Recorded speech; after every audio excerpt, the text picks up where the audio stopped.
एक बात आपने सुनी होगी कि हम दोस्ती के लिए कुछ भी कर जाएंगे, फिर चाहे दोस्त गलत हो या सही हो। जी। बिना ज्ञान के अगर हम वहाँ जाएंगे तो हमें असफलता ही हाथ लगेगी। बिल्कुल।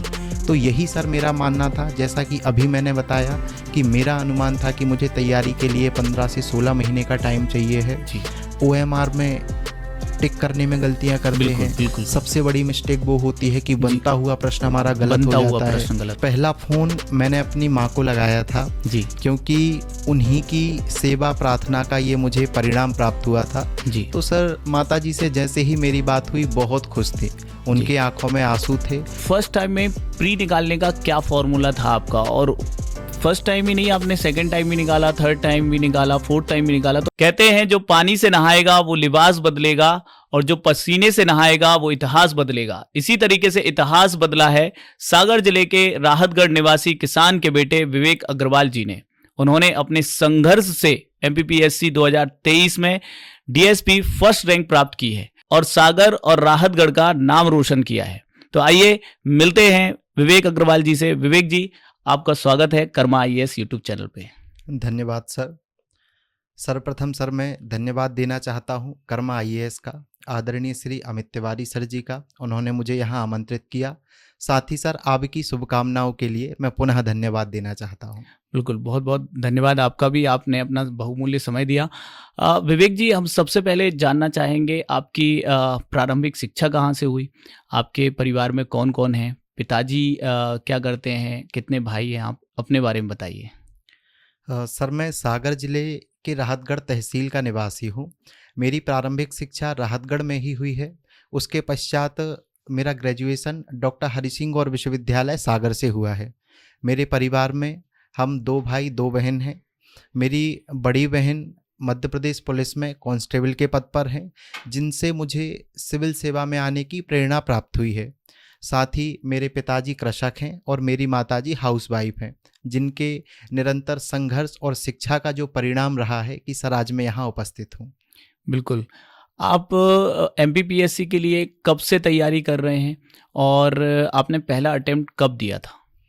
सर 2019 नवंबर से मैंने तैयारी चालू की थी और 2020 मेरा पहला अटेम्प्ट था। इसके बाद लगातार 21, 22, 23 में मैंने अटेम्प्ट दिया और 23 में जाके मेरा फाइनल सिलेक्शन हुआ। ठीक है। विवेक जी, वो उस पहले पल के बारे में बताइए जब आपको पता चला कि आपका फर्स्ट रैंक आया है, आप DSP बन गए हैं। आपने घर में बताया होगा, क्या फीलिंग थी? मतलब और पिताजी को जब ये पता चला कि आप फर्स्ट रैंक आए हैं, DSP बन गए हैं, तो उस फीलिंग के बारे में बताइए। सर पहला फ़ोन मैंने अपनी माँ को लगाया था जी। क्योंकि उन्हीं की सेवा प्रार्थना का ये मुझे परिणाम प्राप्त हुआ था। जी। तो सर माता जी से जैसे ही मेरी बात हुई बहुत खुश थे, उनके आंखों में आंसू थे। उन्होंने तुरंत ही भगवान को धन्यवाद दिया। जी। साथ ही इसके बाद जब मैंने अपने पापा को बताया तो सर वो बहुत खुश थे, क्योंकि मेरे पिताजी की केवल मुझसे एक ही अपेक्षा थी कि आपको ऐसा काम करना है कि समाज में आपका नाम हो। जी। तो उसी के लिए सर मैंने सिविल सेवा में इस प्रकार से तैयारी की और सर फिर ये मुकाम हासिल किया। बिल्कुल। आप पहली बार जब अपने गांव वापस गए सिलेक्शन के बाद, तो क्या नज़ारा था? मतलब लोगों के दिलों में क्या परिवर्तन देखा कि उससे सिलेक्शन के पहले क्या बातें थी और अब क्या परिवर्तन देखा आपने? जी सर, चूँकि मुझे तैयारी करते थोड़ा समय हो गया था, जी। तो ये स्वाभाविक है कि लोग आपके ऊपर प्रश्न चिन्ह उठाते हैं। जी। तो मेरा यही मानना था कि सर कभी मैं अपने मुँह के माध्यम से उनको जवाब ना दूँ। मैं धीरे धीरे मेहनत करता रहा और जब परिणाम आया तो स्वतः ही सभी को जवाब मिल जाता है। सभी बहुत खुश थे। सर जो भी आलोचक रहे हैं, जी। जिन्होंने प्रश्न चिन्ह कभी उठाए थे, तो जी। सर सभी इस सफलता से खुश थे। सभी सर संतुष्ट थे और सर मुझे सभी के चेहरे पर खुशी दिखी। बहुत भव्य मेरा स्वागत किया गया जी। और सर मुझे बहुत अच्छा लगा। बिल्कुल। मतलब सिलेक्शन के बाद चीज़ें बहुत बदल जाती हैं। जी सर। तो विवेक जी, अब जानेंगे उस जर्नी के बारे में जो आपने सिलेक्शन तक तय की है। आप सबसे पहले आपने बताया 2019 से आप तैयारी कर रहे हैं। जी। तो किस प्रकार आपकी तैयारी प्रारंभ हुई और आपका ग्रेजुएशन में क्या विषय था और आपको MPPSC की तैयारी करते हुए क्या कठिनाइयाँ आपने फेस की? जी। सर सिविल सर्विस में आने का फ़ैसला मैंने ग्रेजुएशन के दौरान ही लिया था, कि मुझे सिविल सर्विस की तैयारी करनी है। तो सर बिल्कुल श्योर था मैं, जैसे ही मेरा ग्रेजुएशन 2019 में कंप्लीट हुआ और उसके बाद से मैंने तैयारी चालू की।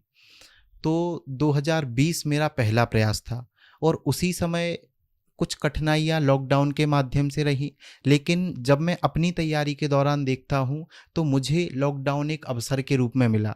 जी। क्योंकि प्रारंभिक समय में जब मैंने तैयारी चालू की तो मुझे ऐसा लगा कि लगभग 12 से 15 महीने का टाइम मुझे तैयारी के लिए चाहिए पड़ेगा, जी। जिससे मैं प्रथम प्रयास में ही सफल होने की कोशिश कर सकता था। तो सर वो मुझे समय प्राप्त हुआ। 2020 का जो एग्ज़ाम हुआ था लगभग अप्रैल 2021 में हुआ। जी। तो 15 से 16 महीने का टाइम मुझे मिला। उस दौरान सर मैंने बहुत अच्छे से अपने मेंस एग्ज़ाम को तैयार किया। जी। सर प्रीलिम्स के लिए भी बहुत टाइम मिला जी। और 2020 के पहले ही प्रयास में मुझे इंटरव्यू तक पहुंचने का अवसर मिला। जी। लेकिन सर हो सकता है मेरी उतनी तैयारी ना रही हो तो अंतिम चयन सूची में सर मेरा नाम नहीं था। जी। उसके बाद सर मैंने और तैयारी चालू की और मेहनत की, धीरे धीरे अपने आप को और अपडेट करता गया। 2021 का रिजल्ट आया तो सर उसमें प्रारंभिक सूची में मेरा नाम था। जी। लेकिन सर मेंस की तैयारी पुनः मैंने अच्छे से की और इंटरव्यू में दिया मैंने। जी। उसका रिजल्ट अभी लंबित है। जी। यह प्रक्रिया 2022 में भी रही, जी। वो भी मेरा प्रोविजनल में रहा और जी। उसका परिणाम भी अभी लंबित है। जी। और सर उसी नियमितता के साथ मैंने 2023 का अटेम्प्ट भी दिया। जी। तो इसमें मेरा नाम मुख्य सूची में था और अंतिम रूप से सर मुझे डीएसपी का पद प्राप्त हुआ। बिल्कुल। विवेक जी, आपने बताया कि 2020 में ही फर्स्ट अटेम्प्ट में आपने प्री भी क्रैक किया, मेंस भी क्रैक किया, आपने इंटरव्यू दिया। लेकिन जब हम 2 बार हमने 2 एग्ज़ाम सफल किए, लेकिन फाइनल रिजल्ट में जब नाम नहीं आया, मतलब असफलता, तो कैसा फील हुआ था पहली बार जब एकदम की सिलेक्शन होते-होते रह गया और हमारा फाइनल लिस्ट में नाम नहीं आता है, तो क्या फीलिंग थी आपकी? सर बुरा लगता है, जी। साथ ही एक सीखने का अवसर प्राप्त होता है। जी। उस असफलता को सर मैंने अपने ऊपर हावी नहीं होने दिया जी। और उसको एक पुनः बेहतर तैयारी करने वाले अवसर के रूप में देखा। जी। साथ ही इसमें सर मेरी माताजी की बहुत बड़ी भूमिका है मुझे मोटिवेट करने में। जी। उन्होंने हमेशा मुझसे बोला है कि जिस दिन आप उस पोस्ट के लिए तैयार हो जाओगे जिसकी आप तैयारी कर रहे हो, तो उस दिन सारी परिस्थितियां अनुकूल हो जाएंगी जी। और आप चयनित हो जाओगे। जी। क्योंकि आप एक बड़े पद पर जाने के लिए तैयारी कर रहे हो। जी। हो सकता है आप में अभी उस पद को संभालने की काबिलियत नहीं है, जी। आपको और मेहनत करनी है। जी। जब आप योग्य हो जाओगे तो आप सफल हो जाओगे।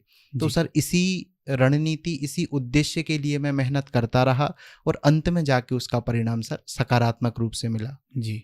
मतलब कहते हैं ना कि हर सफल व्यक्ति के पीछे कोई ना कोई होता है, तो वो आपकी माँ थी। जी सर। बिल्कुल, उनको भी मेरा सादर प्रणाम है, क्योंकि एक माँ अपने बेटे को यदि इतना सपोर्ट करती है और उसकी सफलता में महत्वपूर्ण भूमिका निभाती है, तो ये बहुत बड़ी बात है।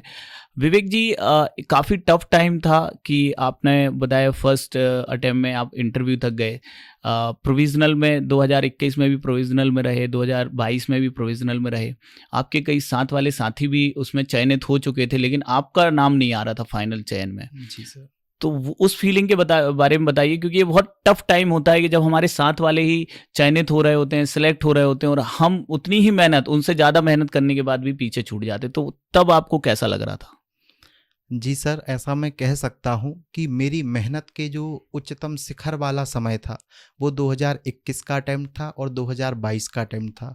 लेकिन फाइनल सूची में मेरा नाम नहीं आ पा रहा था क्योंकि प्रीलिम्स में मैं प्रोविजनल सूची में शामिल हो रहा था। जी। तो सर ये थोड़ा सा कठिन समय था जी। क्योंकि मैं और मेरे दोस्तों ने लगभग साथ में तैयारी चालू की थी। जी। तो दूसरे प्रयास में या कुछ दोस्त मेरे तीसरे प्रयास में सफल हो गए थे। केवल प्रावधिक सूची के कारण मैं थोड़ा सा लेट हो रहा था। तो सर कुछ 2-3 चीज़ें थी जो मैंने अपने अंदर डेवलप की, जैसे कि मैंने अपने आप को डेली अपडेट करने का काम जारी रखा। जैसे प्रीलिम्स परीक्षा हो चाहे मेंस परीक्षा हो, जितना मुझे आता था प्रतिदिन मैं कुछ नया सीखने का प्रयास करता था, जिससे मुझे एक मोटिवेशन बना रहता था कि आने वाले समय में मैं और बेहतर करूँगा। इसी प्रकार से सर अपने आप को मैंने छोटे छोटे वीकली मंथली टारगेट में डिवाइड करके रखा था जी कि मुझे इन दिनों में ये टारगेट कंप्लीट करने हैं। जी तो सर कहीं ना कहीं खुद को मोटिवेट करने का जो मैं सबसे बेहतर तरीका मानता हूँ कि आप अपने आप को टारगेट दीजिए, उस टारगेट को पूरा करिए, तो जी आप स्वतः ही मोटिवेट होते जाते हैं। साथ ही बिल्कुल सर यदि हम खुद को कुछ नया डेली सिखाते हैं तो जी ये हमें महसूस होता है कि हम औरों से कुछ बेहतर कर रहे हैं, बिल्कुल और भविष्य में जब हमें परिणाम प्राप्त होंगे तो हमें बेहतर रहेंगे। तो बिल्कुल इन्हीं दो चीज़ों के साथ सर मैं आगे बढ़ता रहा जी और 23 तक अपनी तैयारी को निरंतर जारी रख पाया। बिल्कुल। अब विवेक जी मैं वो सवाल करूंगा जो ज़्यादातर विद्यार्थियों के रहते हैं, खासकर जो विद्यार्थी नए होते हैं, पहली बार तैयारी कर रहे होते हैं। आपने बताया कि आपने फर्स्ट टाइम 2020 में प्रीलिम्स दिया और इंटरव्यू भी दिया, आप इंटरव्यू तक पहुंचे। तो फर्स्ट टाइम में प्री निकालने का क्या फॉर्मूला था आपका? और फर्स्ट टाइम ही नहीं, आपने सेकंड टाइम भी निकाला, थर्ड टाइम भी निकाला, फोर्थ टाइम भी निकाला, तो आपने ऐसा क्या फॉर्मूला पकड़ा कि आपने लगातार प्रीलिम्स क्रैक किए और मेंस भी क्रैक किए? तो सबसे पहले इस क्रम में प्री के बारे में बताइए कि विद्यार्थी ऐसी कौन सी वो चाबी है जो आपको मिल गई थी जिससे आप लगातार प्री का ताला खोल रहे थे? जी सर, मेरा ऐसा मानना है कि जब हम युद्ध क्षेत्र में जाते हैं जी तो आपको तैयारी के साथ जाना चाहिए, बिल्कुल क्योंकि जब हम किसी भी फील्ड में आगे जाते हैं जी आपको उसका नॉलेज होना चाहिए। जी बिना ज्ञान के अगर हम वहाँ जाएंगे तो हमें असफलता ही हाथ लगेगी। बिल्कुल तो यही सर मेरा मानना था, जैसा कि अभी मैंने बताया कि मेरा अनुमान था कि मुझे तैयारी के लिए 15 से 16 महीने का टाइम चाहिए है। जी तो उसी क्रम में सर मैं देखता हूँ कि प्रीलिम्स तैयार करने के लिए कम से कम हमें 4 से 5 महीने का टाइम चाहिए होता है, जी जब हमारा पहला प्रयास होता है। जी तो इसको सर मैं 4 स्टेप में डिवाइड करता हूँ। जी पहला स्टेप होता है कि आपको एक बेहतर सोर्स अपने पास रखना है, बिल्कुल केवल एक सोर्स आपको रखना है जी जो आपको अच्छा लगता हो, लगभग संपूर्णता सभी चीज़ों को कवर करता हो। जी दूसरा मेरा मानना है कि एमपीपीएससी का सिलेबस बहुत बड़ा है, जी तो जब आप उस सोर्स का अध्ययन करते हैं जी तो कुछ महत्वपूर्ण फैक्ट होते हैं हाँ या कुछ ऐसे फैक्ट होते हैं जिनको हम बहुत जल्दी भूल जाते हैं। बिल्कुल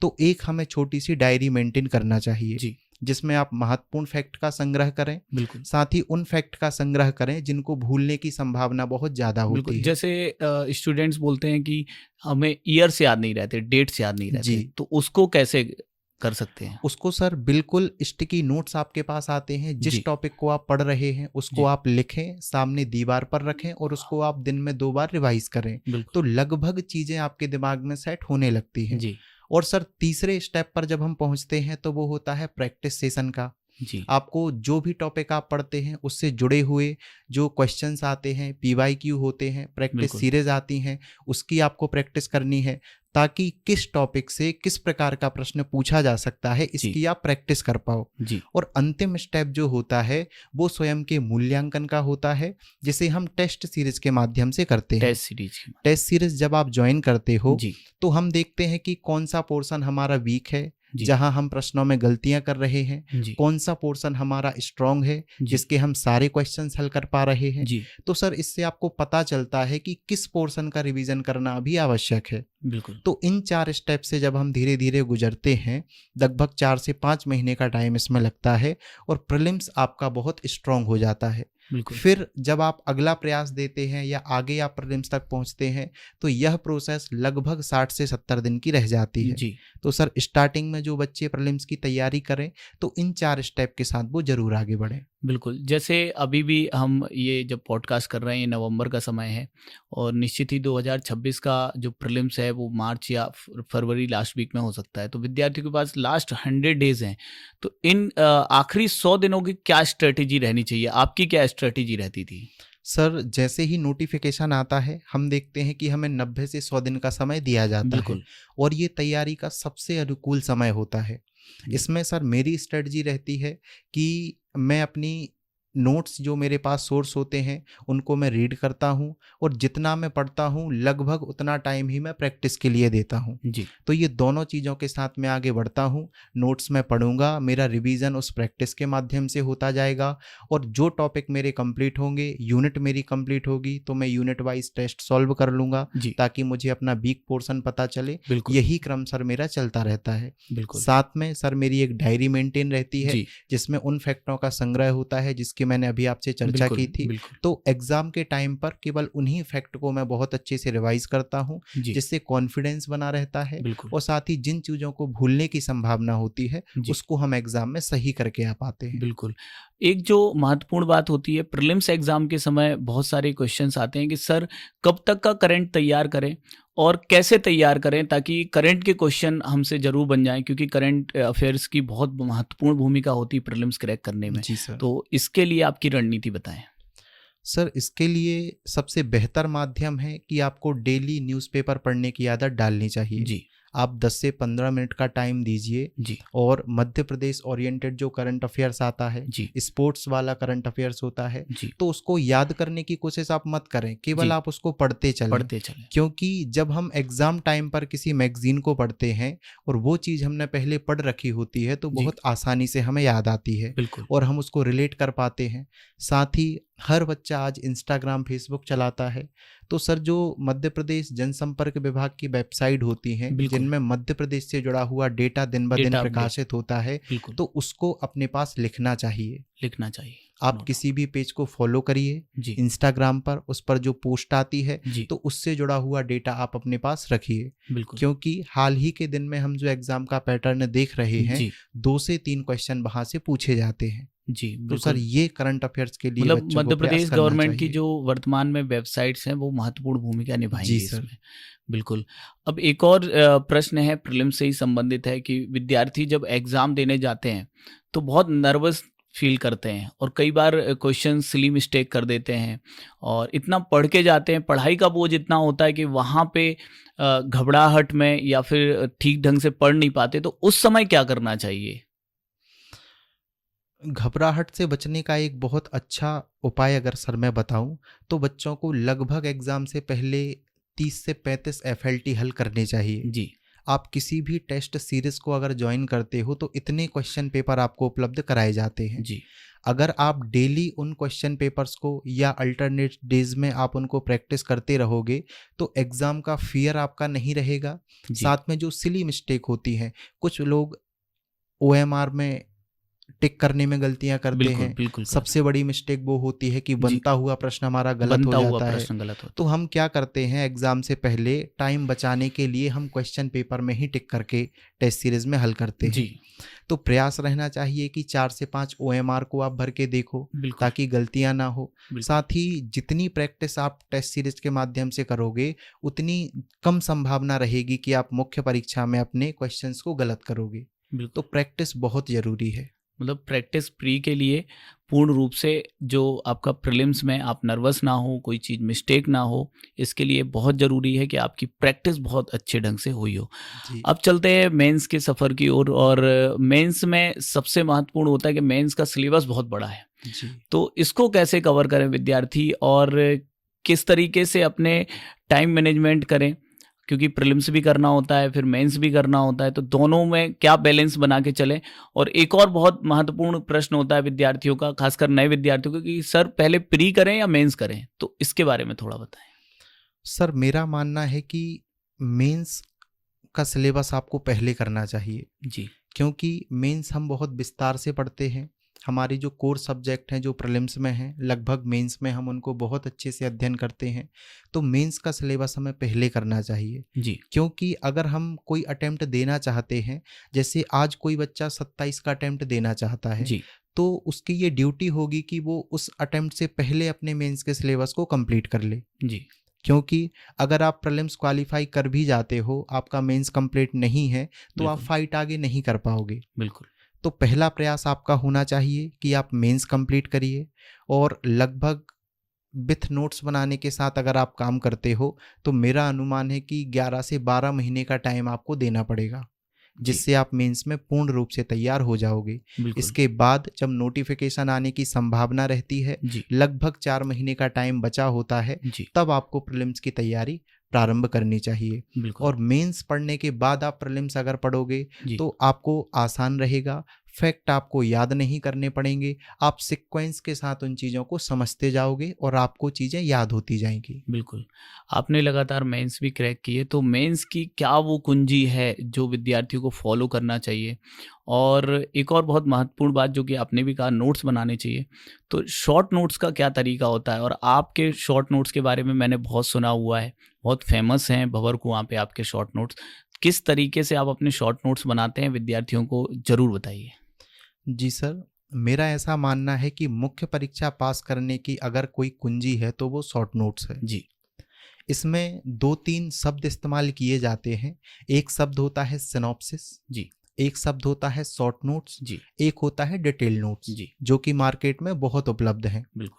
तो मेरा ऐसा मानना है कि आपको अपने खुद नोट्स तैयार करने चाहिए। जी, आपको सिनॉप्सिस नहीं बनाना है, जी, आपको डिटेल्ड नोट्स नहीं बनाना है, जी, आपको मध्यम मार्ग अपनाना है। मध्यम मार्ग।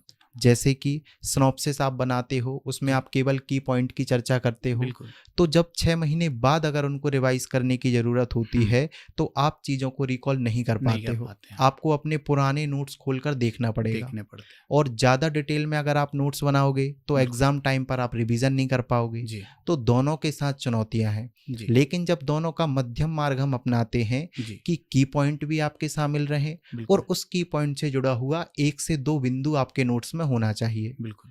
लगभग एक पेपर 400 से 500 पेज में आप समराइज कर सकते हो, जी, और इतना नोट्स हम अपने एग्जाम टाइम पर क्विक रिवीजन करके जा सकते हैं। बिल्कुल। तो ये स्ट्रेटजी होनी चाहिए कि एक बार अगर आपके नोट्स कंप्लीट होते हैं जी, और 1 साल बाद अगर आप उनको पढ़ के देखते हो हाँ, तो आपको दूसरे नोट्स उठाने की ज़रूरत ना रहे। बिल्कुल। एक और बहुत महत्वपूर्ण प्रश्न है, जैसे आपके भी नोट्स तो बहुत फेमस हैं। अब कई विद्यार्थी बोलते हैं कि हमें सीधे-सीधे सर के ही नोट्स दे दो, हम सर के ही नोट्स पढ़ लेंगे। या आपसे कई विद्यार्थी माँगते भी होंगे कई बार आपके नोट्स कि जी, सर आपके नोट्स दे दीजिए, हम वो पढ़ लेंगे और फिर टॉप कर लेंगे। जी। तो आपने जो बात कह रहे हैं कि आप सेल्फ नोट्स बनाएँ, तो ये कितना महत्वपूर्ण है कि आप खुद के नोट्स बनाएँ या फिर किसी और के बनाए हुए नोट्स पढ़ें? क्या डिफ़रेंस है इस चीज़ में? इसमें सर मुख्य रूप से जो बच्चे मुझसे जुड़े हुए हैं, जी, मेरे युवान ग्रुप से जुड़े हुए हैं, जी, तो उनको मैं बताता हूँ कि ये नोट्स आपको डायरेक्ट नहीं पढ़ने हैं। जी, जब आपके छोटे-छोटे कॉन्सेप्ट क्लियर हैं, बिल्कुल। तो रिवीजन की दृष्टिकोण से मैंने उन नोट्स को बनाया था जी, कि सभी बच्चे समय पर नोट्स नहीं बना पाते हैं, हुँ, एग्ज़ाम प्रेशर में बहुत ज़्यादा परेशान होते हैं। जी, तो उस स्थिति में उन बच्चों के लिए मैंने वो नोट्स उपलब्ध कराए हैं। जी, लेकिन कोई बच्चा बिल्कुल फ्रेशर है, जी, उसने चीज़ों को डिटेल में नहीं पढ़ा है, जी, और वो बच्चा अगर उन नोट्स के साथ आगे बढ़ता है, तो कहीं न कहीं उसको दिक्कत होगी। बिल्कुल। और मैं स्वयं के नोट्स इसलिए बनाने को कहता हूँ, जी, आप रेफरेंस के तौर पर मेरे नोट्स रख सकते हैं, जी, ये बहुत बेहतर है। जी, लेकिन आपको खुद अपने नोट्स बनाने हैं, जी, क्योंकि हमारे हाथ से लिखी हुई चीज़ें, बिल्कुल, हमारे द्वारा समझे गए कॉन्सेप्ट जब हम बिल्कुल, अपनी कॉपी पर लिखते हैं, तो बिल्कुल, वो चित्र हमारी आँखों के सामने रहते हैं। और लंबे हम समय तक याद रहते हैं। जी सर, हमारी हैंडराइटिंग हमें प्यारी होती है, बिल्कुल, उसको पढ़ने से बहुत जल्दी चीज़ें हमें याद होती हैं, जी, और साले सिलेबस को एक बार आप लिखकर देख चुके होते हैं। बिल्कुल, तो इसलिए मैं सलाह देता हूँ कि आपको अपने नोट्स बनाने चाहिए। बिल्कुल। मेंस की तैयारी करते हुए कई बार विद्यार्थी इस चीज़ में कन्फ्यूज़ होते हैं कि sir paper first, second, third ये तो कोर सब्जेक्ट में हो गए। जी। लेकिन लास्ट के 3 जो पेपर हैं और उसमें भी हम कहें तो 4th और 5th पेपर, तो इन दोनों में बैलेंस कैसे बनाएँ? किस पे ज़्यादा फ़ोकस करें और पहले किसको तैयार करें? मेरा ऐसा मानना है सर कि 4th पेपर अब लगभग 1 टू 3 की कैटेगरी में ही शामिल हो गया जी, है। पहले केवल एथिक्स वाला पार्ट था, बहुत जी, छोटा होता था, जी, तो हमारी सलाह होती थी कि आप इसको पहले तैयार करिए, जी, क्योंकि बहुत छोटा पोर्शन है, जल्दी तैयार हो जाता है, और लगभग 200 मार्क्स का पहले पेपर होता था, तो बिल्कुल, हम उसे तैयार करते थे। बिल्कुल, लेकिन अब उसे 300 नंबर का बनाया है, उद्यमिता को भी उसमें शामिल किया है, तो जी, लगभग 1 से 4 तक पेपर समान वेटेज के साथ आपको तैयार करने होंगे। बिल्कुल, तो पहला प्रयास हमारा रहेगा कि हम पेपर 4 को तैयार करें, क्योंकि अपेक्षाकृत समय उसमें कम लगता है जी, और एग्ज़ाम हमारा बहुत दूर होता है, तो बिल्कुल, उसको हम तैयार करके ख़त्म कर सकते हैं। हिंदी का नियम आपका होना चाहिए कि डेली आधा घंटे का सेशन आपको हिंदी के लिए देना है, जी, ये बहुत ज़रूरी है।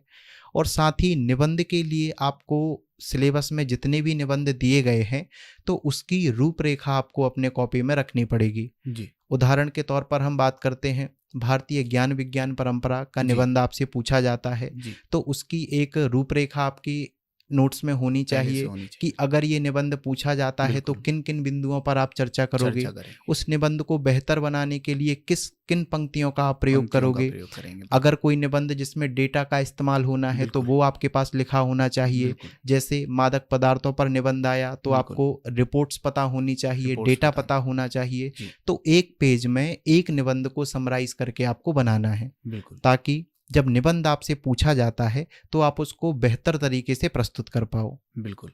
अब हम आते हैं उस चरण पे जो कि सिलेक्शन में सबसे महत्वपूर्ण भूमिका निभाता है, वो है आंसर राइटिंग। तो क्या आंसर राइटिंग की स्किल आपकी क्या स्किल रही है आंसर राइटिंग की? और विद्यार्थी किस तरीके से अपने आंसर राइटिंग स्किल को डेवलप करें? जी क्योंकि जब हम पहली बार आंसर लिखते हैं, तो हम ये कन्फ्यूज़ रहते हैं कि हम कितना अच्छा लिख रहे हैं, नहीं लिख रहे हैं, तो ये कैसे जज करें? और किस तरीके से अपनी आंसर राइटिंग को इम्प्रूव करें?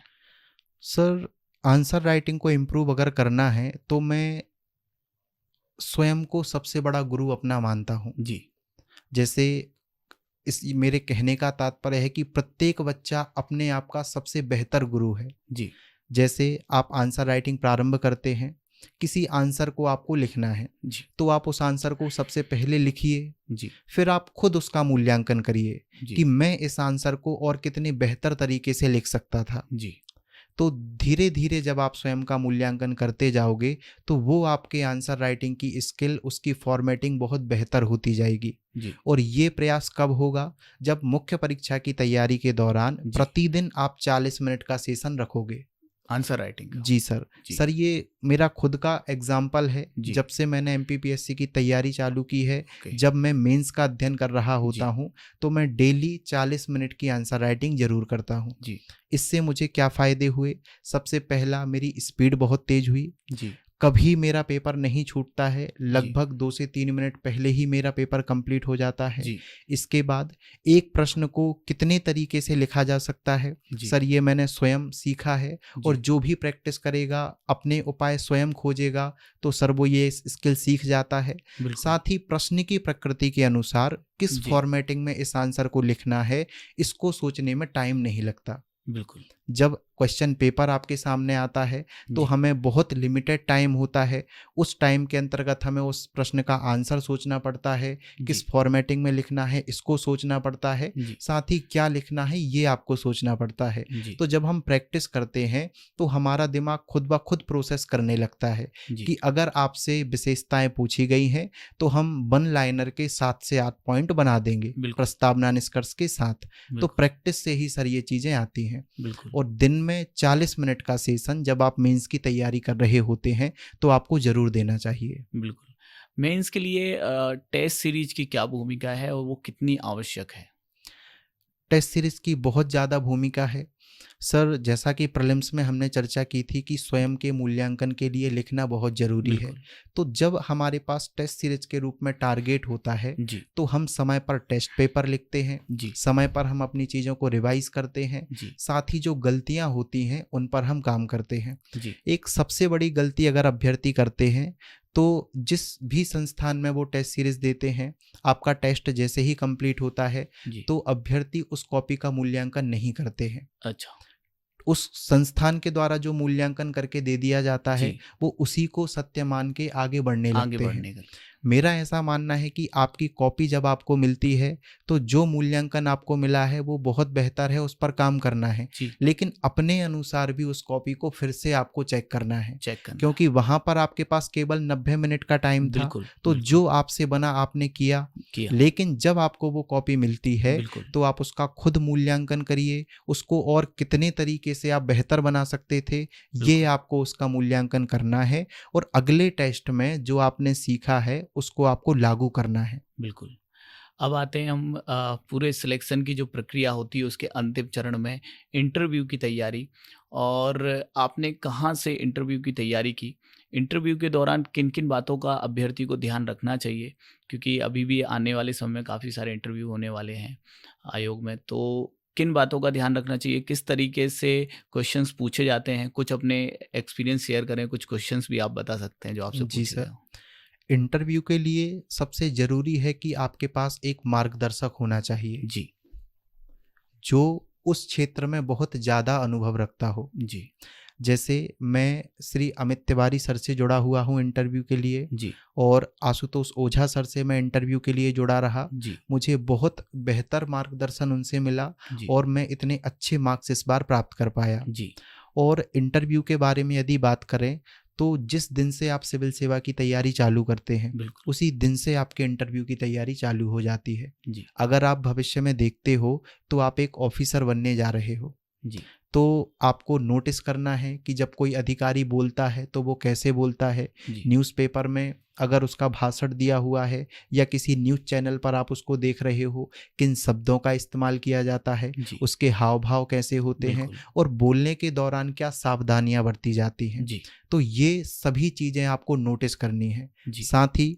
न्यूज़पेपर में हम देखते हैं कि करंट अफेयर्स में जो घटनाएं घटती हैं, तो जी, आपको अपना एक व्यू डेवलप करना है जी, कि जैसे कोई एक्सीडेंट हुआ या कोई ब्लास्ट हो गया, तो आपका क्या नज़रिया है उस चीज़ को लेकर। जी, कोई नक्सलवादी घटना घटती है, कोई जी, आतंकवादी घटना घटती है, तो जी, आपका क्या सोचना है उसके ऊपर। जी, तो इन सभी चीज़ों पर दिन ब दिन आपको ध्यान देना है, बिल्कुल, क्योंकि व्यक्तित्व बनाने में समय लगता है। अगर आप सोचें कि इंटरव्यू के 2 से 3 महीने पहले आप अपने व्यक्तित्व का विकास करोगे, तो जी, ये संभव नहीं होता है। बिल्कुल, और ये चीज़ मुझे बहुत देर से समझ आई। जी, 2020 का मेरा पहला प्रयास था। जी, जी, उस समय इंटरव्यू को मैं केवल एक प्रश्न उत्तर शैली के रूप में देखता था, जी, कि हमसे कुछ प्रश्न पूछे जाएंगे जो जी, सिलेबस हमने पढ़ा हुआ है और बिल्कुल, हमें उसके आंसर देने हैं, बिल्कुल, क्योंकि उस समय मेरे पास कोई मार्गदर्शक नहीं था। बिल्कुल, फिर मुझे साक्षात्कार की भूमिका समझ आई।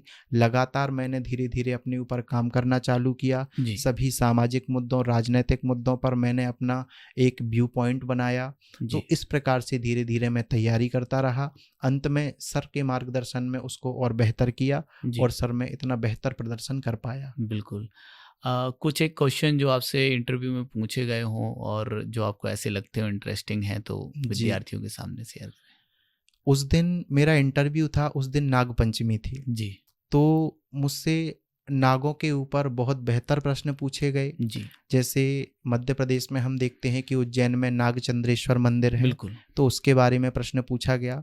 हम मेंस प्री के दौरान ये तो पढ़ते हैं कि केवल नागपंचमी के दिन वो मंदिर खुलता है, जी, लेकिन जब हम इंटरव्यू तक जाते हैं जी, तो हमें पढ़ना पड़ता है कि वह उसी दिन क्यों खुलता है, बिल्कुल, इसके पीछे कौन सी प्राचीन कहानी है, क्या क्या किंवदंती है। परंपरा है? तो ये आपको पता होना चाहिए। जी, साथ ही हम देखते हैं कि इतिहास के साथ वर्तमान में भी आपको जोड़ना है, जी, कि वर्तमान में नागों का मेला मध्य प्रदेश में कहाँ लगता है, बिल्कुल, नागों का मंदिर कहाँ बना हुआ है, बिल्कुल, और भविष्य की दृष्टि से नाग हमारे लिए क्यों महत्वपूर्ण क्यों है। महत्वपूर्ण हम है? देखते हैं कि फूड चेन में उनका बहुत बिल्कुल, बड़ा रोल होता बिल्कुल, है, बिल्कुल, पारिस्थितिकी में महत्वपूर्ण भूमिका निभाते हैं। बिल्कुल, तो इस प्रकार से एक संपूर्णता के साथ हमारा नज़रिया होना चाहिए। बिल्कुल, और इसके साथ ही आपके जो बेसिक्स होते हैं, जैसे कि ग्रेजुएशन मैंने फॉरेंसिक साइंस में किया हुआ है, जी, तो हमें ये पता होना चाहिए कि हम फॉरेंसिक साइंस को छोड़कर सिविल सेवा में क्यों आए, इसके पीछे हमारे क्या उद्देश्य थे। बिल्कुल, तो लगभग हमारे जो बेसिक्स या हमारे एकेडमिक्स रहे हैं,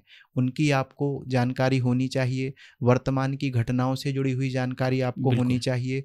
और मध्य प्रदेश सरकार या भारत सरकार हो, तो भविष्य की रणनीतियों को लेकर उनकी क्या योजना है, योजनाएँ, तो उसके बारे में भी आपको जानकारी होनी चाहिए। जी, तो आपके भूत, वर्तमान और भविष्य से बस, जोड़कर ही इंटरव्यू के प्रश्न पूछे जाते हैं। बिल्कुल। इंटरव्यू से अंतिम क्वेश्चन है कि डेफ में जो हॉबीज़ होती है, उसका चयन कैसे करें और आपकी क्या हॉबी थी?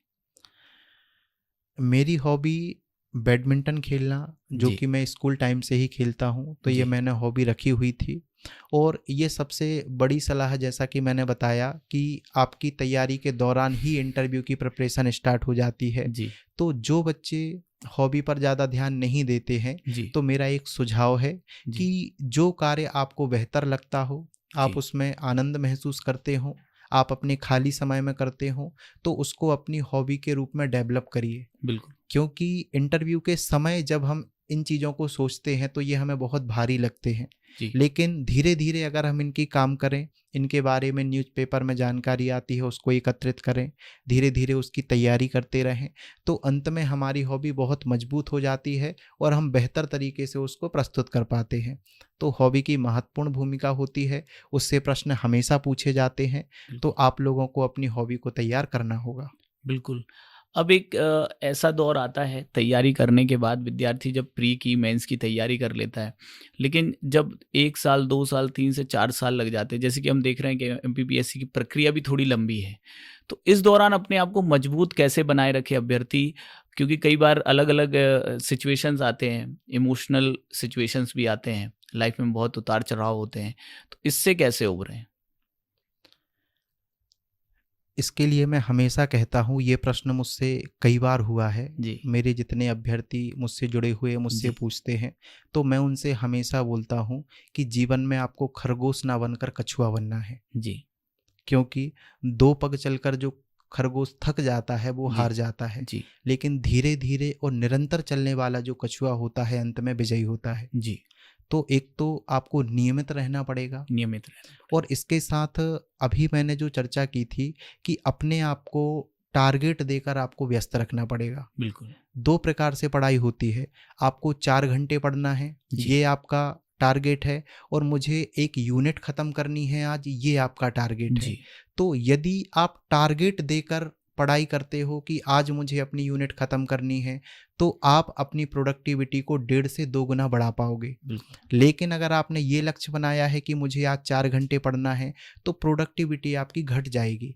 क्योंकि आपका उद्देश्य होगा कि कैसे भी करके ये 4 घंटे समाप्त हो जाएं। जी और जब आप यूनिट पढ़ने का टारगेट बनाओगे, तो आपका उद्देश्य होगा कि जल्दी से जल्दी ये मेरी यूनिट ख़त्म हो जाए। समाप्त हो जाए तो टारगेट बनाकर अपने आप को पढ़ाई करनी है, इससे आपको मोटिवेशन बना रहता है। बिल्कुल और तैयारी के दौरान हम एक बात देखते हैं कि जब हम ईमानदारी से मेहनत नहीं कर रहे होते हैं, जी तभी हम डिमोटिवेट होते हैं। जी अगर हम प्रतिदिन के लक्ष्य बनाते हैं, उनको समय से पूरा करते हैं, तो हमारे अंदर दिन ख़त्म होने के बाद एक खुशी होती है, बिल्कुल एक ऊर्जा होती है, ऊर्जा होती और अगले दिन हम और बेहतर कर पाते हैं। है बिल्कुल भविष्य में सफल होने की हमारी संभावना बढ़ जाती है। बिल्कुल तो व्यक्ति का जो मोटिवेशन का सोर्स होता है, वो खुद होता है। जी आप अपने समय को छोटे छोटे भागों में बांटिए, मंथली, वीकली, डेली के आपके टारगेट होने चाहिए, और लक्ष्य जब आपके सामने रहेगा तो आप हताशा महसूस नहीं करोगे, जी समय का बहुत बेहतर सदुपयोग कर पाओगे, और आप कितना भी आपको समय लगे, कितना भी संघर्ष हो, आप अंत में सफल हो जाओगे। बिल्कुल सही। तो विवेक जी, जैसे कि आपने बताया अभी, अब हमारा ये पढ़ाई का पक्ष तो सारा लगभग हो गया है। अब मैं जानना चाहूँगा कि आपकी इस पूरी जर्नी में ये सिलेक्शन तक की, ये जो पूरा आपने फाइनल सिलेक्शन हुआ है आपका 2023 में, इस जर्नी में सबसे महत्वपूर्ण योगदान किसका रहा है? और दोस्त कितने इम्पोर्टेंट होते हैं? ग्रुप स्टडी का क्या महत्व है? जी सर, सबसे बड़ा योगदान अगर होता है तो आपके परिवार का होता है और आपके दोस्तों का होता है। जी परिवार अगर आपको पूरे तरीके से सपोर्ट करता है, जी तो आप अपनी पूरी एनर्जी अपनी पढ़ाई में दे सकते हो। जी और आपका जो फ्रेंड सर्कल होता है, वो अगर सकारात्मक ऊर्जा के साथ रहता है, जी या वो भी उसी लक्ष्य के साथ आपसे जुड़े हुए हैं, तो उसका बहुत बड़ा रोल रहता है। जी और ग्रुप स्टडी की सर अगर मैं बात करूं, तो ये बहुत महत्वपूर्ण है, जी क्योंकि हमारा लगभग 5 से 7 लोगों का ग्रुप था, जी जिन्होंने साथ में तैयारी चालू की थी, जी और अभी सभी चयनित हो चुके हैं, वाह, क्या सभी बात किसी ना किसी पद पर हैं। जी।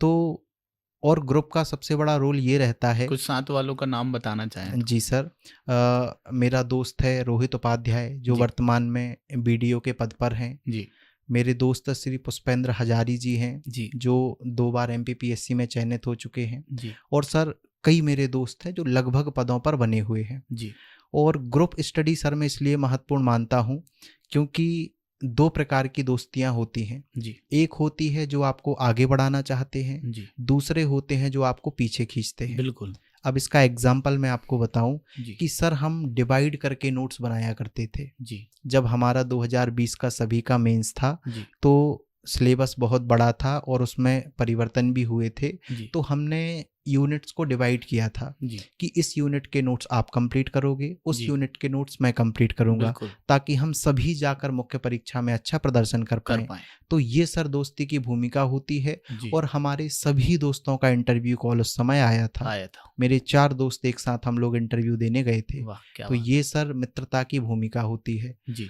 और हम देखते हैं कि एक दूसरे को बढ़ाने में सहयोग करना चाहिए। जी और इसी को देखते हुए सर हमने युवान ग्रुप बनाया था। जी पहले हम 4-5 दोस्त उसमें शामिल थे। जी हम नोट्स उसमें शेयर करते थे लगातार। बिल्कुल बिल्कुल और इसके साथ फिर उसमें धीरे धीरे स्टूडेंट ऐड होते गए। जी हमने उनको भी ग्रुप में शामिल किया बिल्कुल और आज वह संख्या 9000 के आसपास है। वाह क्या बात है। तो तो ये ये टेलीग्राम पर है आपका? जी सर, बिल्कुल ये ग्रुप की भूमिका होती है। जी मैंने लगभग अपने बहुत से नोट्स उसमें शेयर किए हैं जी और भी कई चीज़ें मैंने उसमें शेयर की। जी और सर इसके अलावा हम देखते हैं कि परिवार का सपोर्ट इसलिए भी मायने रखता है कि अगर इमोशनल सपोर्ट आपके पास होता है, जी अगर आपसे परिवार वाले कहते हैं कि आप पढ़िए, मैं आपके साथ हूँ, जी तो हमारी पढ़ाई करने की इंटेंसिटी बढ़ती है। बिल्कुल अगर परिवार से कोई इस प्रकार से कमेंट करता है कि आप नहीं कर पा रहे हो, आप वापस आ जाइए, आप जी तैयारी छोड़ दीजिए, जी आप कुछ और काम करिए, जी तो हम डिमोटिवेट होते हैं। जी कहीं ना कहीं हमें व्यक्तिगत तौर पर प्रश्न चिन्ह खड़ा होता है जी कि क्या हम काबिल नहीं हैं। बिल्कुल और अगर आपके परिवार वाले बोलते हैं कि आप कर लोगे,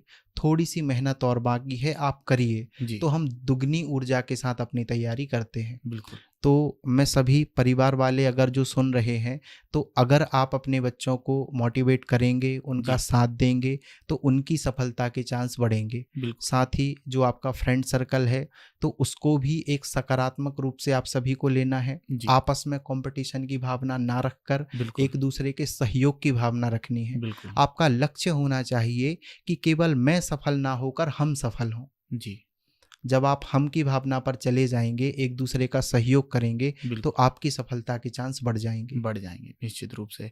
आप लगभग 4 से 5 वर्षों से इंदौर में हैं। इंदौर में यदि देखा जाए लाइब्रेरी का कल्चर काफ़ी है कि स्टूडेंट्स लाइब्रेरी में जाना बहुत पसंद करते हैं। आपने जी भी कोई लाइब्रेरी जॉइन की थी? और जी। कैसा माहौल रहता है? लाइब्रेरी का क्या फ़ायदा होता है? लाइब्रेरी का जो फ़ायदा मैंने मुख्य रूप से देखा है कि अगर हम 4 घंटे लाइब्रेरी में बैठते हैं, जी तो मेरा ऐसा मानना है कि उस 4 घंटे में से 3 घंटे हमारी प्रोडक्टिव पढ़ाई हो जाती है। जी तो इसलिए लाइब्रेरी ज्वाइन करनी चाहिए। साथ में हम देखते हैं कि हमारे साथ वाले लाइब्रेरी में, कुछ लाइब्रेरी में 100 बच्चे होते हैं, 50 जी बच्चे होते जी हैं। तो उनको जब आप पढ़ते हुए देखते हैं, देखते हैं। तो आपका भी मन करता है पढ़ने के लिए। जी तो अगर आप अपने घर से बाहर रह रहे हैं, तो लाइब्रेरी आपको ज़रूर ज्वाइन करनी चाहिए। बिल्कुल। और क्योंकि साथ रूम पे होंगे तो कुछ ना कुछ आपका आएगा डिस्टरबेंस, बिल्कुल, बट जी आप सर। लाइब्रेरी जाते हैं तो कंसंट्रेशन बढ़ता जी, अगर आप 10 घंटे लाइब्रेरी जाते है। हैं, जी तो 7 से 8 घंटे आप प्रोडक्टिव पढ़ाई कर पाओगे। जी और मेरा ऐसा मानना है कि 7 से 8 घंटे प्रतिदिन अगर आप पढ़ाई करते हो, तो ये एमपीपीएससी की तैयारी के लिए पर्याप्त है। बिल्कुल।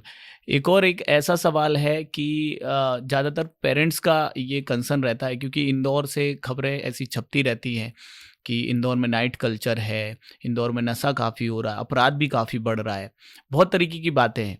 तो उन पेरेंट्स के लिए आप क्या संदेश देना चाहेंगे कि भंवर कुआँ या जो आपका भोलाराम, हमारा ये पूरा जो क्षेत्र है, अ, किस हद तक सेफ है? क्या अब विद्यार्थियों को, अपने बच्चों को कह के वो भेजें ताकि विद्यार्थी फोकस रहें?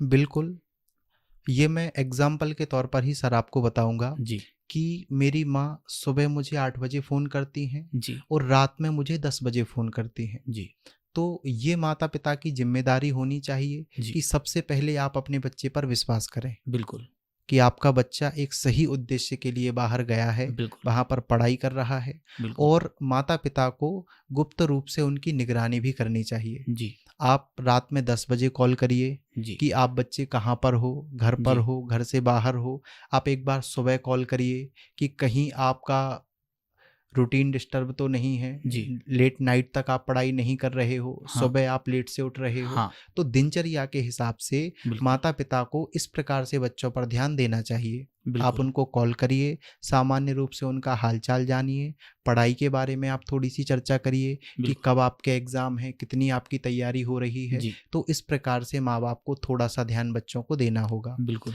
और हमारी भी ये ज़िम्मेदारी बनती है कि माँ-बाप के साथ आप शेयर करिए। बिल्कुल। हम अक्सर देखते हैं, कई दोस्त मुझसे बोलते हैं कि मम्मी-पापा नहीं समझते जी, कि हम कितना परेशान हैं। अच्छा। क्या हम एमपीपीएससी के साथ किसी और एग्ज़ाम को भी टारगेट करें? जी, तो उनको आप समझाइए। जी, और जब उनका सपोर्ट आपके साथ रहता है, तो आप बहुत बेहतर प्रदर्शन कर पाते हो। बिल्कुल सही बात है। तो दोनों की बराबर ज़िम्मेदारी है, माता-पिता का भी बच्चों पर पूरा ध्यान होना चाहिए और हमारी भी ये ज़िम्मेदारी है कि हम अपनी सुरक्षा और हम अपनी मेहनत के बारे में अपने माता-पिता को बताएँ। बिल्कुल। एक और चीज़ आती है कि लोग कहते हैं कि ऑनलाइन स्टडीज़ नहीं हो पाती हैं या ऑनलाइन पढ़ने से सिलेक्शन होना संभव नहीं है। कई बार कहते हुए मैंने लोगों को सुना है, अलग-अलग इंटरव्यूज़ में, अलग-अलग बातों में। तो आप इसको किस हद तक मानते हैं? और मोबाइल कितना मतलब कई लोग बोलते हैं मोबाइल बंद कर दो, सोशल साइट से एकदम हट जाओ। तो इस चीज़ को आप कहाँ तक सही मानते हैं कि ये करना चाहिए और यदि नहीं तो फिर क्यों? मेरा ऐसा मानना है कि सर संतुलन होना चाहिए। जी, आपको मोबाइल से भी बिल्कुल दूरी नहीं बनानी है, बिल्कुल। सोशल मीडिया से भी आपको जुड़ा रहना है। जी, जैसा कि मैंने प्रीलिम्स के करंट अफेयर्स के लिए बताया था बिल्कुल, कि मध्य प्रदेश सरकार की वेबसाइट्स आपको पढ़नी है, बिल्कुल। ई-पेपर आप पढ़ सकते हैं। ई-पेपर तो पढ़ सकते आपको मोबाइल से जुड़ा रहना है, बिल्कुल उससे अलग नहीं होना है। जी, साथ ही ऑनलाइन स्टडी की सर जो आपने बात की है, जी, तो मेरा मानना है कि केवल सवाल इच्छा शक्ति का होता है। जी, जो अभ्यर्थी पढ़ना चाहता है, बिल्कुल। वो ऑनलाइन माध्यम में भी पढ़ सकता है, ऑफ़लाइन माध्यम में भी पढ़ सकता है। और जिस अभ्यर्थी में अपने लक्ष्य के प्रति इच्छा शक्ति नहीं है, जी, उसको आप कोई भी माध्यम उपलब्ध कराइए, वो नहीं पढ़ पाएगा। जी, तो मेरा ऐसा मानना है जो बच्चे ऑफ़लाइन नहीं आ पाते हैं, इंदौर जी, भोपाल नहीं जा पाते हैं, जी, पारिवारिक स्थिति उतनी बेहतर नहीं होती है, जी, तो ऑनलाइन माध्यम आपके लिए एक अवसर के समान है। बिल्कुल। आप नियमित रूप से जुड़िए, उसमें जो लक्ष्य दिए जाते हैं उनको पूरा करिए, जी, तो निश्चित ही ऑनलाइन एक बहुत अच्छा माध्यम है। बिल्कुल। आप पिछले वर्षों से इंदौर में हैं, आपने काफ़ी सारे हज़ारों विद्यार्थियों को देखा है। आपने बताया कि आपकी युवान ग्रुप पे आपने बताया कि आपकी युवान ग्रुप पे 9000 विद्यार्थी जुड़े हुए हैं। तो ऐसे बहुत सारे विद्यार्थियों को आपने देखा होगा कि वो लगातार असफल हो रहे हैं। जी, तो क्या कारण आप देखते हैं कि क्यों विद्यार्थी असफल हो रहा है और बार-बार वो ऐसी क्या गलती कर रहा है जिससे उसे सफलता नहीं मिल रही है? इसके लिए मेरा ऐसा मानना है कि जब हमारा मार्गदर्शन का अभाव होता है, जी, तब हम निरंतर वही गलतियाँ करते रहते हैं। जी, अब इसको 2 तरीके से हल किया जा सकता है, जी, या तो आप अपनी गलती से स्वयं सीखिए जी, या आप किसी योग्य व्यक्ति के अनुभव का इस्तेमाल करिए, जी, उससे मार्गदर्शन लीजिए, किस प्रकार की चुनौतियाँ आती हैं, उन चुनौतियों को कैसे हल किया जाता है, ये आपको सीखना पड़ेगा। जी, इसके लिए 2 चीज़ें होती हैं, एक आपका गुरु होता है, जी, एक आपका मार्गदर्शक होता है। मार्गदर्शक। जब आप चीज़ों को सीखने के लिए जाते हो, तो जी, आपको गुरु की आवश्यकता होती है। बिल्कुल। और हम देखते हैं कि इंदौर में कई ऐसे शिक्षक हैं जिनको बहुत अनुभव है, किसी विषय से जुड़ा हुआ बहुत गहन जानकारी आपको दे सकते हैं। जी, और कुछ ऐसे होते हैं जो चयनित अभ्यर्थी हैं जी, या आपके सीनियर हो सकते हैं, जी, तो उनसे आप मार्गदर्शन प्राप्त कर सकते हो बिल्कुल। कि सर किस प्रकार की चुनौतियाँ या जो गलतियाँ आप लगातार कर रहे हो, जी, उनके बारे में आप डिस्कस करिए, उनको कैसे आप सुधार कर सकते हो, उसके बारे में आप पढ़िए। क्योंकि एक बात मैं हमेशा कहता हूँ कि स्ट्रेटजी प्रत्येक व्यक्ति की खुद की होती है, जी, क्योंकि व्यक्ति विशेष का अलग नेचर होता है।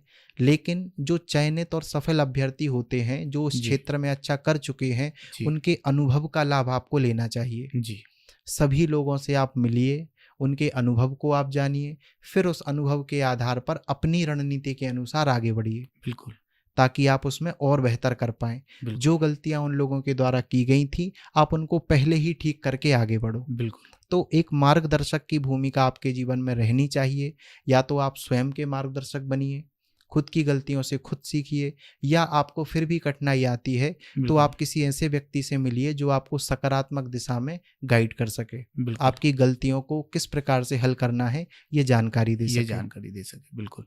जैसे कि आपका भी स्वभाव काफ़ी सरल और सहज दिखाई देता है। एक विद्यार्थी जो कॉलेज से निकल के इंदौर आता है पीएससी एग्ज़ाम्स की तैयारी करने के लिए, अपने सपने पूरे करने के लिए, अपने माता-पिता का सपना पूरा करने के लिए, लेकिन जब वो इंदौर पहुँचता है, गाँव से आ रहा है, छोटे शहरों से आ रहा है, कस्बों से आ रहा है और इंदौर की चकाचौंध देखता है, तो आपने किस तरीके से अपने आप को स्थिर रखा, फ़ोकस बनाए रखा? क्योंकि भटकाव बहुत है और मैंने भी देखा है पिछले वर्षों में कि बहुत सारे ऐसे विद्यार्थी जो जब आए थे, काफ़ी मोटिवेशन के साथ आए थे, फ़ोकस के साथ आए थे, लेकिन इंदौर आने के बाद उनमें काफ़ी भटकाव आ गया और अपने लक्ष्य से वो भटक चुके हैं। तो जी, आपने क्या किया और ऐसे जो विद्यार्थी जो भटक चुके हैं, उन्हें अब क्या करना चाहिए कि ताकि वापस वो अपने लक्ष्य को पा सकें? मेरा ऐसा मानना है कि एक बात आपने सुनी होगी जी, कि हम दोस्ती के लिए कुछ भी कर जाएंगे, फिर चाहे दोस्त गलत हो या सही हो। जी, ये जो धारणा हमारे समाज में बनी हुई है, जी, ये जो युवा जनरेशन में ये धारणा बनी हुई है, ये जी, बहुत गलत है। जी, हमें इस बात को समझना होगा कि हम खुद भी सही दिशा में जाएंगे। अगर हमारा दोस्त गलत दिशा में जाता है तो हम उसका साथ ना देकर हम उसको समझाएंगे। जी, तो इस चीज़ में अपने मित्र मंडली की सबसे बड़ी भूमिका है। जी, या तो आप उस मित्र मंडली का हिस्सा रहिए जो अपने लक्ष्य के प्रति प्रतिबद्ध हो, जी, और आपके मित्र मंडली से अगर कोई एक व्यक्ति भटकता है जी, तो उस ग्रुप की ये जिम्मेदारी होनी चाहिए कि वो जी, उसको सही डायरेक्शन में लेके आए। जी, क्योंकि जब हम इंदौर भोपाल पढ़ने के लिए आते हैं जी, तो हमारे माता, हमारे पिता, हमारे भाई बहन सारे हमारे दोस्त होते हैं। बिल्कुल, कोई दोस्त हमारे पिता की भूमिका निभाता है, कोई बिल्कुल, माता के समान हमें समझाता है। बिल्कुल, तो फ्रेंड सर्कल की मैं इसमें बहुत बड़ी भूमिका मानता हूँ। जी, एक दूसरे पर ध्यान देना चाहिए। जैसा कि मैंने बताया था कि एक पॉजिटिव कंपटीशन अपने बीच में रखना चाहिए, एक दूसरे को सिखाना चाहिए, उनसे सीखना चाहिए। जी, तो दोस्तों की इसमें बहुत बड़ी भूमिका मैं मानता हूँ। और जैसा कि सर आपने पूछा था आपने कैसे अपने आप को व्यवस्थित किया, तो मैं पुनः बताऊँगा कि मेरे दोस्त सारे लक्ष्य के प्रति समर्पित थे, ईमानदारी से अपने जितने भी टारगेट होते थे उनको पूरा करते थे, और आपस में एक दूसरे का हम पूरा ध्यान देते थे। बिल्कुल, तो यही सर सफलता के रूप में मैं देखता हूँ। बिल्कुल। जैसे कि आपने पूर्व में बताया कि आप भी विद्यार्थियों को मार्गदर्शित करते हैं, युवान ग्रुप के माध्यम से मेंटरशिप भी करते हैं। तो इसका क्या महत्व है? क्या होती है मेंटरशिप और इसका क्या महत्व है सिलेक्शन के लिए? जैसे सर मैंने स्टार्टिंग में बताया था कि एमपीपीएससी की तैयारी के लिए 14 से 15 महीने काफ़ी है। जी, अगर आप अच्छे से चयनित होना चाहते हो तो इतनी तैयारी के लिए समय आपको देना पड़ेगा। जी, लेकिन अब किसी नए अभ्यर्थी को ये बात कौन बताएगा कि तैयारी के दौरान ही आपको पीवाईक्यू डेली आंसर राइटिंग के लगाने रूप हैं। में हल करने होंगे, जी, जिससे आप एग्ज़ाम पैटर्न को समझ पाओगे, बिल्कुल, किस टॉपिक से कौन से प्रश्न पूछे जाते हैं, जी, ये आपको समझ आएगा। तो मेंटरशिप की मैं ये भूमिका मानता हूँ कि कोई नया अभ्यर्थी आता है, उसको खुद की गलतियों से सीख कर आगे ना बढ़ना पड़े। जी, जैसे मैं बताऊंगा कि अगर आप इतिहास पढ़ते हो तो एक बार आप घटना चक्रों को हल कर लीजिए, बिल्कुल, उससे आपके बेसिक कॉन्सेप्ट क्लियर हो जाएंगे, और आप कुछ डीप प्रश्न अगर आपसे पूछ लिए जाते हैं तो आप उसको हल कर पाओगे। जी, तो मार्गदर्शक की ये भूमिका होती है कि वो आपको पता चलता है कि किस मार्ग पर आपको जाना है। जी, इससे आपके समय की बचत होती है, जी, साथ ही जो गलतियां भविष्य में आप करने वाले हो जी, सकता है कि वो आप ना करो, ना और करो, आपकी सफलता के चांस बढ़ जाएंगे। बिल्कुल, मैं हमेशा अपने अभ्यर्थियों, मेरे जितने स्टूडेंट हैं उनसे मैं कहता हूं कि मैं एक अच्छा शिक्षक नहीं हूं, जी, क्योंकि किसी भी विषय में मैंने कोई विशेषज्ञता हासिल नहीं की है। जी, लेकिन मैंने आंसर राइटिंग में बहुत अनुभव हासिल किया है, जी, प्रीलिम्स को क्वालिफाई करने में बहुत अनुभव हासिल किया है, जी, मेंस को क्वालिफाई करने में अनुभव हासिल किया है। जी, तो उस अनुभव को मैं अपने विद्यार्थियों के साथ साझा करता साझा हूँ। करना, तो जैसा कि सर मैंने बताया कि एक शिक्षक और मार्गदर्शक की अलग अलग भूमिका होती है, और हम देखते हैं कि कहीं ना कहीं ये कॉन्सेप्ट अनुपस्थित है हमारे संस्थानों में, जी, कि संस्थानों में बच्चों की संख्या बहुत ज़्यादा होती बिल्कुल। है, तो हम देखते हैं कि हर बच्चे को उस शिक्षक के माध्यम से मार्गदर्शन नहीं मिल पाता नहीं है। मिल पाता है। लेकिन हाल ही में जैसे कर्मा आईएएस के द्वारा जी, श्री अमित तिवारी सर के नेतृत्व में एक जी, मार्गदर्शन प्रोग्राम लाया जा रहा है। जी, तो उसमें हम देखेंगे कि बच्चे को एक योग्य शिक्षक तो मिलेगा, मिलेगा ही। साथ में उस शिक्षक का मार्गदर्शन भी मिलेगा। बिल्कुल, अर्थात वो शिक्षक बताएगा कि आपको मार्ग पर कैसे चलना है और जी, किस मार्ग पर चलना है। बिल्कुल तो सही। लगभग आपकी तैयारी के लिए जो संपूर्णता की आवश्यकता होती है, तो वो एक ही प्लेटफॉर्म पर आपको प्राप्त हो जाएगी। बिल्कुल, तो ये बहुत अच्छा इनिशिएटिव है, बच्चों के लक्ष्य, उनकी सफलता को देखते हुए लाया गया है। इससे विद्यार्थियों को हम देखते हैं कि बहुत लाभ होगा। बिल्कुल। और अमित सर के मार्गदर्शन में हैं तो ज़रूर होगा, क्योंकि मैंने काफ़ी करीब से पिछले 3 माह में तो सर को देखा है। हमेशा विद्यार्थियों के लिए समर्पित रहते हैं। चाहे क्लास लेके ही लौटे हों, तुरंत मैं भी क्लासेस लेता हूँ, तो तुरंत हम बच्चों को समय नहीं दे पाते, लेकिन अमित सर के पास कभी ना नहीं है, वो विद्यार्थियों के लिए हमेशा अवेलेबल रहते हैं। तो ये चीज़ बिल्कुल तो है सर, सर के मैं भी पास। इस बात का प्रत्यक्ष साक्षी रहा हूँ जी, कि चाहे कितने भी बच्चे हों, जी। रात के 9 बजने वाले ही क्यों हाँ ना जी, हो, सर अपने सभी अभ्यर्थियों से मिलते हैं, उनकी बिल्कुल, परेशानियों को हल करते हैं बिल्कुल, और उनको समाधान देते हैं। बिल्कुल। मैं भी इंटरव्यू के दौरान रात में 9-9 बजे तक सर के साथ बैठा रहता था। जी, जो भी मेरी समस्याएँ होती थी, उनको सर हल करते थे जी। और सर मुझे उनका समाधान प्राप्त होता था। बिल्कुल। तो विद्यार्थियों, आज आप मिले हैं 2023 टीएसपी फर्स्ट रैंक विवेक अग्रवाल जी से। इन्होंने अपने पूरे अनुभव आपके साथ साझा किए हैं। निश्चित रूप से ये जो इनके अनुभव थे, इनके संघर्ष का ये जो समय था, इनकी तैयारी की जो पूरी जर्नी थी, ये आपके लिए बहुत उपयोगी साबित होगी। और आप यदि इनके साथ जुड़ना चाहते हैं या इनसे कुछ भी पूछना चाहते हैं, तो आप युवान ग्रुप को ज्वाइन कर सकते हैं, जो कि टेलीग्राम पर है। वहाँ पर आप अपने सर के जो भी नोट्स वगैरह हैं वो उपलब्ध हो ही जाते हैं, तो वहाँ से आपको सर का मार्गदर्शन मिलता रहेगा। और कर्मा आईएएस पे ये आपको किस तरीके से ये हमारा पूरा पॉडकास्ट लगा, आप ज़रूर कमेंट करके बताइएगा। और यदि आपके कुछ क्वेश्चंस हों तो आप हमें कमेंट भी कर सकते हैं, और इस पॉडकास्ट को अपने साथियों में शेयर भी करिए, सभी तक पहुँचाइए और लाइक ज़रूर कर दीजिएगा। आज के इस पॉडकास्ट के लिए आप सबका बहुत बहुत आभार। Thank you. जय हिंद।